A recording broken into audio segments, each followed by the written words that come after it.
And welcome into another edition of Tobs Talk, everyone. I am Riley Corcoran. The Wilson Tobs coming off a record-setting performance on Monday. They scored 23 runs off 23 hits in a win against Martinsville. The Tobs won 23-6 in that contest, winning consecutive games for the first time in 3 weeks. Getting their 19th win of the year is very impressive. So many individual accolades throughout. Ridge Gonsolin picks up 5 RBIs. 9 different Tobs have more than 1 hit in the contest. Every Tob that entered the game had a hit in the game. So very impressive all the way around the board. JT Brubaker gets the win on the mound. Ridge Gonsolin with the 5 RBIs, and also Corey Dunbar, who you're going to hear from in this episode, had a home run that I think is still in orbit right now with how far he hit that baseball. Can the Tobs build momentum from it? We're going to find out. In the next 3 games against the Wilmington Sharks could determine if they make the playoffs or not. Currently, Wilson 2.5 games up on Wilmington, but they'll play tonight in a 9-inning game, then go down to Wilmington and play 2 7-inning contests tomorrow.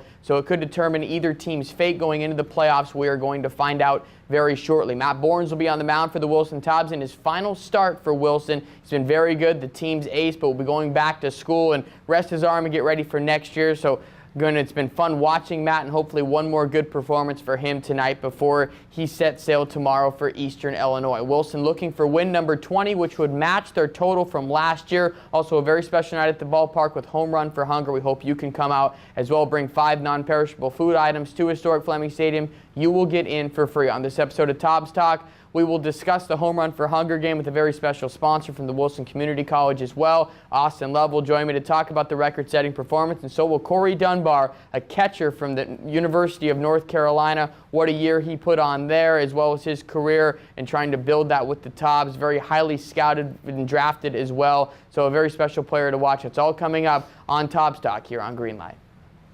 And welcome back to Tobs Talk. Riley Corcoran and Lynn Moore from Wilson Community College joining me. A very special night at the ballpark, Home Run for Hunger. Very special event, Wilson Community College right in the mix for it. And his first question would be, Lynn, how did you guys get involved with this and want to be a part of it? It's just such a very special event. Well, we have been sponsors with the Tobs for several years and have enjoyed having Wilson Community College night at the Tobs. And when this Home Run for Hunger evolved, we jumped right on board and wanted to be a part of it. So I think it serves a lot of what we do with serving the community and the thousands of students that we have at Wilson Community College who are a part of this community. And so we've really enjoyed it. And it's something that our students have been able to get involved in. Well, just all around, very good. Lynn, the Director of Institutional Advancement at Wilson Community College. And you said longtime sponsors for the Tobs. Again, we appreciate that first off. But in a sense, we're wanting to jump over and, again, do this Home Run for Hunger. Was it something you guys even talked about, or is this something right away that, boom, of course we want to get involved with something like the Home Run for Hunger? Yeah, when it came to us last year as the season was getting prepared and the Tobs came to us and talked about it, it was something that we wanted to be a part of. It's a great thing to show our students, giving back to the community that they're a part of and that we're all a part of. And so everybody's been very active in collecting food all over campus. Our Student Government Association has been very active. In fact, their fundraisers that they did this year, they dedicated a portion of those proceeds from fundraisers to this event and have used it for one of their community outreach. Well, so it seems like to me it's been kind of at least the last couple of months, a process to build up to this night. I mean, the last 2 weeks has been more hectic than normal. It's been crazy and fun. Okay, yeah, it's been crazy fun, but it's been good. You know, summer's a little slower time at the college. Right. We do have classes, but we have fewer students. And so those students that are on campus they've gone around to classrooms. Our Student Government Association has gone around to classes and made sure that students knew about it. A lot of our students are commuter students. They come to campus and then they leave, you know. So we've been very fortunate in getting them involved while they're on campus to learn about what's going on. And a lot of them are sticking around or coming to the game tonight. And again, such a great cause, a great sponsor all the way throughout the line, and registration coming up as well for Wilson Community College. I mean, it's really never stopping for you guys, even though it's the summer months, like you said, but registration coming up for the fall. Yeah, summer classes end in about a week and a half, and we're registering right now for fall. So now's the time for students to start looking, and people who are ready to come back to school. Now's the time to start getting ready to register, enroll in enroll at the college, register for classes, and classes start August 15th. And it's never too late as well. It is never too late. Lynn Moore from Wilson Community College. A great night expected at historic Fleming Stadium, and we'll talk with Coach Austin Love coming up next. This is Tobs Talk on Greenlight. Riley Corcoran back here with Coach Austin Love. What a game it was on Monday for the Wilson Tobs, scoring 23 runs, breaking CPL records throughout the last year. It had to be fun to be a part of. I was fortunate enough to be down in the dugout with you guys to just get that atmosphere. But standing there on third base, how nice was it to just see so many guys come visit you, at least over there? It was fun. Really didn't have to do too much or put anything on after the third inning, and just let the guys hit, talk to them about their swings, work on some things, and let some guys get into a groove, and hopefully it'll carry on into tonight. And I know that you've been so positive about it throughout the times where the Tobs maybe have struggled offensively, but did you even expect something like that? I mean, the Tobs have been going back and forth offensively, scoring 2 runs, 3 runs, 4 runs, maybe 23 runs. I mean, that came basically out of nowhere. We know hitting is contagious, but did you see anything like that come along? No, I think what happened is, like we talked about, our hits are usually doubles. Yeah. And we're third in the league in home runs. So that's kind of what happened. We scored so many runs so fast because we were getting doubles. Corey Dunbar hits a mammoth home run. So it seemed like it happened so fast because we were getting bases in bunches like we usually do. And again, something with the Wilson Tobs, don't want to throw too many numbers out for you out there so you're not confused, but 4 different innings they batted around through the order, 23 hits, putting up 4 runs or more in 4 separate innings as well. And having something like that, Coach, you've been a part of a lot of teams before, batting around in 4 different innings rather throughout the course of a game. Been a part of something like that before? Not that I can remember. It's not something that I normally would pay attention to. Right. Once it got to a certain part of the game, I wanted to get some other guys involved, try to get them going as well. But our lineup that night, we were very impressed with it. We kind of liked it before we put it out there. And one of our players kind of jokingly looked at the lineup and was like, man, they're in trouble 3 through 7. And pretty much they were all night. And again, we'll reveal that player. Luke Lowry now has 10 doubles. He had 2. And you talk about doubles, triples, and home runs. We haven't really focused too much on it, Coach. The Tobs lead the league in doubles. They're second in triples, and now third in home runs. The extra base hits are great. What makes it different in the sense of a team like Fayetteville? And it's still great for Fayetteville, but they lead the league in singles and being able to just go station to station. But to have that luxury of getting the extra bases, it is different in the approach, or what makes it different than having those singles and having a team that you can coach with extra base hits? I don't think it's so much a different approach. I think it's a difference in ability and the talent you put together. When we put this team together, that was our focus, was to get bases in bunches. And when we did get singles or walks, to steal second. And we haven't stolen as many bases as we would like to because we haven't gotten the singles. And we've had some games where we didn't hit particularly well, but when we do get hits, we're able to score, 2-3 runs pretty fast because we are getting those doubles. So, I was taught that, the game's about total bases. It's not about how you get them, but it's about total bases. So, if you compare us to teams like Fayetteville, they may have more bases than us, but at the same time, they may have more hits, but at the same time, we might have more bases just because our hits, are extra base hits. And the Tobs currently third right now in the CPL when it comes to total bases. And now looking big picture, we've talked about that game a lot, 23 runs scored. I mean, very impressive. That will probably the CPL record, at least for the year. So that's nice to at least have, but big picture, Tobs finally get rolling. 2 wins in a row, a day off before this big stretch against Wilmington coming up. Now a little bit comfortable, at least 2.5 games ahead of Wilmington for that final spot in the playoffs. What does it do for the big picture, having a game like that, then an off day to go, hey, you know what, we can build some confidence now? I think it builds confidence, but for me it really does nothing. It kind of lets me know that we need to refocus because Wilmington does have some really good arms that they can throw at us the next 2 days. And, the hits aren't going to come that easy all the time, so we have to take our lineup, whichever one we put out there, and try to get them to concentrate and focus on where the ball's going to show up, down and away, having good at-bats, battling when we get 2 strikes, and just trying to continue to push runs across no matter how we can. And again, first game of a 3-game series coming up in the next 2 days. It will be a busy, about 26-hour span that could very much determine either team's fate with this sweep one way or another. Coming into this series, do you have any extra thought to your players in the sense of, hey guys, I mean, just so you know, it's Wilmington, 3 games in 2 days. It's the last time we'll see the Sharks in the next 2 days. Any added message to the team? No, I think they know that, we're right in the middle of everything, and they know every game's important, so we'll take it one game at a time. And if we win tonight, we'll match last year's record for wins. we'll come tomorrow and try to do the same. So hopefully we can get a win tonight and play hard and get some extra base hits and mix in some singles and some bags and get a good performance from our starter and keep rolling. A one game at a time approach, wouldn't expect any less whatsoever. The Tobs now 19-14. We'll talk with Corey Dunbar coming up next. This is Tobs Talk on Greenlight. Riley Corcoran back here with Corey Dunbar, the star of the game that featured so many, it seemed like, with the Tobs scoring 23 runs, Corey hitting a home run, a mammoth home run in the 4th inning in that last game against Martinsville. But Corey, I guess first off, big picture, how's it been since coming to Wilson? I know we're going to get into your College World Series experience for Carolina, but what's the last couple of weeks been like coming to Wilson, having that maybe downtime in the sense from North Carolina at the same time trying to get in the groove? I think it's been fun. It's been a lot of fun. Met new guys, getting the opportunity to play and get better every day. It's always special. But I mean, it's just been a fun and wild kind of trip too. Well, so. Especially on Monday too, capping that off. I know that you've been hitting some balls hard, just weren't finding some holes. That's the nature of the game sometimes, but it paid off finally, that patience against Martinsville. That home run you hit had to be maybe some frustration coming out to when you hit that ball.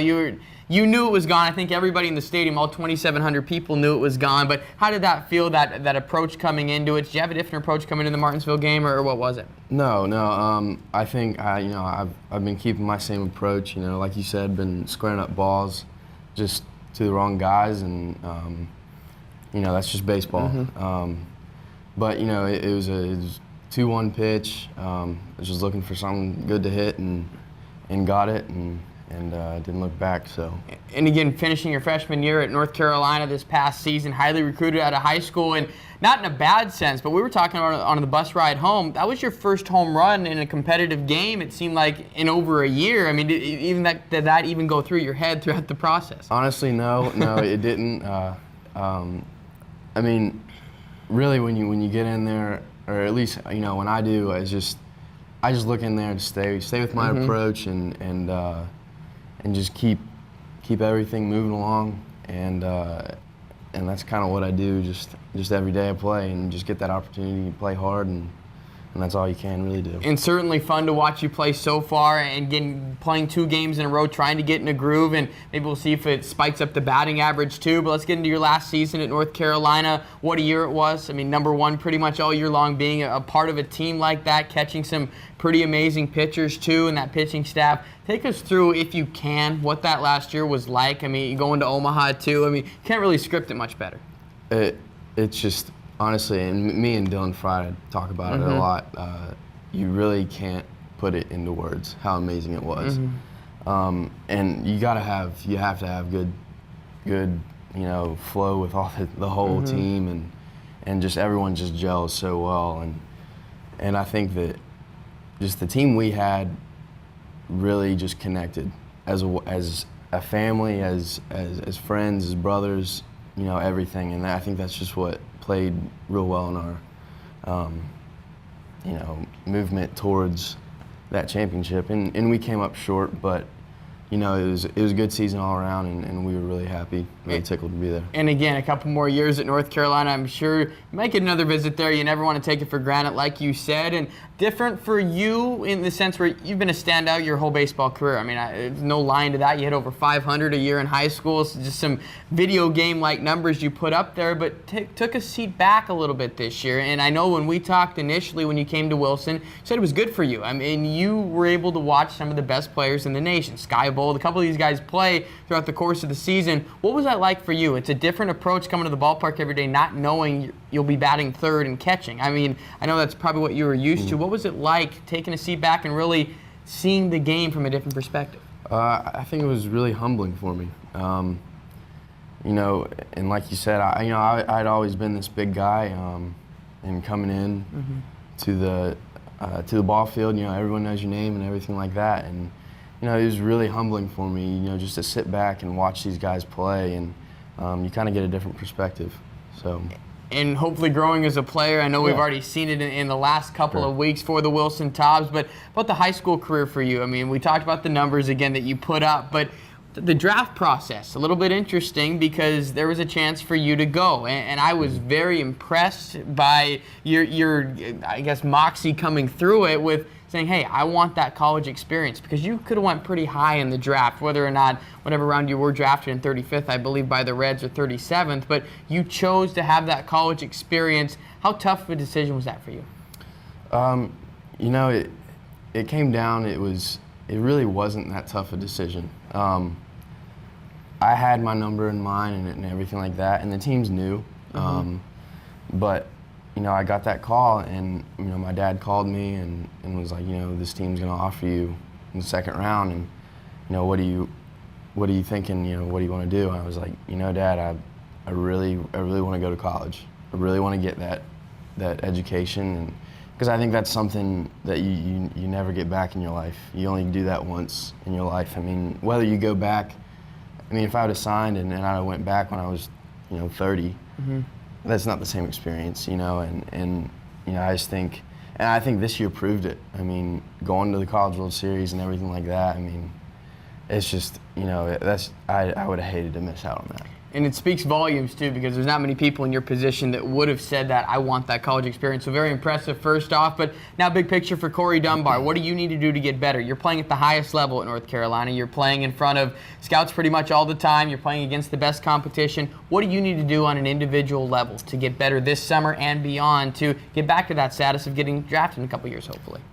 Just play every day. And I really think there's not any specific thing that I need to get better on. It's really everything. You know, I think you can always improve on everything, and you know, I just take it from there and just try to get better every single day. Corey Dunbar, someone to watch the next couple of weeks and beyond for the Wilson Tobs. We'll talk with Matt Micah coming up next. This is Tobs Talk on Greenlight. We're on the Corcoran back here with Matt Micah. What a game it was for the Wilson Tobs. 23 runs scored against Martinsville on Monday. We can't speak enough about it because of the offensive struggles, Matt, that we have seen this team endure throughout the course of the season, but it really came to fruition on Monday with how they were able to hit in bunches like we just talked about with Coach Austin Love a bit ago. But these guys that have multiple hit contests, and just to put it into words a little bit, because with stats, if we just pour them all on there right away, some people might, oh, whoa, it's a little bit of stat overload, but every single player that entered the game for the Wilson Tobs had a hit. There were 9 players that had more than one hit. That is something I have never seen quite like it before, Matt. And Ridge Gonson played 6 innings, and he had 5 RBIs. I know we're not really too surprised what Ridge can do. Let's talk about some of the other guys. Josiah Burney was 5 for 6. He had 5 hits in a row to start off the game. How about Luke Lowry, though? 2 more doubles and a single for Luke. Now with 10 on the year, he has 10 doubles, 3 home runs, and 3 singles. That's amazing to me. Yeah. Oh, it's crazy. You know, I've never played the game. I've never been a part of that type of atmosphere, type of game since like high school. You know, and talking about Luke Lowry, you know, he's caught fire the past couple of weeks. You know, he's definitely got into a groove now. I think he was trying just to do too much earlier part in the season. You know, use his strength too much, and then now he's just putting the bat on the ball, and great things are happening for him. And power hitting for Luke Lowry. He's now 3rd on the team in average. Josiah Burney has bumped up his average 40 points in the last week. He had 7 consecutive at-bats where he recorded a hit until his final out against Martinsville. He was 2 for 2 against Forest City, 5 for his first 5, trying to get that first 6-hit game in the CPL this season, but said tying Ridge Gonsolin for a 5-hit contest to put 5 hits together in one game. And I was so impressed, Matt, and I know that you saw this as well, but being able to go the other way, not trying to do too much. Josiah Burney did that to perfection to record 5 hits in a game. Yeah, it was great to see that from Burney too. You know, he didn't have a type of that type of game since, you know, Peninsula game earlier on in the year. Then he was kind of struggling a little bit. Then he, you know, caught fire and he was going the other way, took the pitch where it was pitched and went the other way with it, like you said. And the Wilson Tobs raised their team batting average 10 points in one game. And I know that might not seem like a lot, but if you're around the game and you've seen teams play games 32 and games 33, for a team to jump 10 points is so impressive and so out there, it doesn't even seem possible at times. But now the Wilson Tobs are towards the top in every offensive category. They've set all these CPL records, at least for the season. I'm pretty sure no one is going to score 23 runs in a contest the rest of the year. But from a big picture, and I asked Coach Austin Love this, I'll ask you the same thing. Building the momentum. Wilmington, a big series coming up, but down to the final 20 games or so, to have a game like that and then an off day. And I know it might not seem like much, but to think about it for a while, hey, we can hit, we can build that confidence. You think that speaks volumes about what this team maybe can do? Oh, huge volume. Building that confidence, building that momentum. You just can't get too high, you can't get too low. When they were struggling, they weren't getting too low. They kept on grinding, kept on working at it, and finally they're busting through that wall, and good things are happening for them. And good things are happening for guys that have not really experienced as much success as they would have liked. How about Zach Lee? He had a great game against Martinsville. Could not speak enough about the at-bats that he put together, fighting off pitches. He ended up scoring 4 times in that game. He had a multi-hit effort. Collins Cuthro in his one at-bat, bases clearing double. I mean, that was great to see. Bradley Morton had a couple hits as well. Kevin Jordan had 2 hits in a game. For those guys that, like we were just saying, have not experienced that much success, as much as they have wanted. Everyone has high expectations coming into the year, Matt, but to have a game like that, maybe from an individual standpoint, feeling pretty good about yourself afterwards. Right, you're just feeling, that feeling of finally, busting through the wall and finally getting a couple hits, stringing a couple hits together is, a great feeling, especially for Zach Lee. He's kind of been struggling a little here and there, but he's one of those guys that he's a scrapper. He's going to get the job done. It might not be the prettiest, but he's going to get it done. And I want to talk about Nick Regner for a little bit because we're amazed that, again, it's baseball. In the sense of 40 at-bats, things could change so drastically. Nick Regner led his team in pretty much everything at Central Michigan, and for the Tobs, it was not as fortunate, at least his first 12 or 13 starts, and he had not played in a couple of games, at least not more than 1 at-bat. He goes 2 for 2, and in the grand scheme of things, yes, the Tobs have 23 hits. You might not think of 2 hits from Nick Regner, but for someone that watched the team like we have been all year, it's pretty cool to see someone that has really just taken a step back, watched the game come in front of him, like Corey Dunbar, like we were just talking about with Corey. But for Nick Regner to have a 2-hit game like that, his batting average jumped 35 points in 1 game in 2 at-bats. Pretty nice to see. Yeah, for Nick Regner, building that confidence. We're going back with that confidence. Yet again, if he builds that confidence going back to Central Michigan, next Central Michigan will be one of the top dogs in the MAC, and they can compete for MAC titles against Kent State, Ball State, where Sean Godfrey's from. And again, a lot of action going on in that game against Martinsville. There were 3 Akron players going for Martinsville. For the Tobs, you had Matt Remblak in there, JT Brubaker,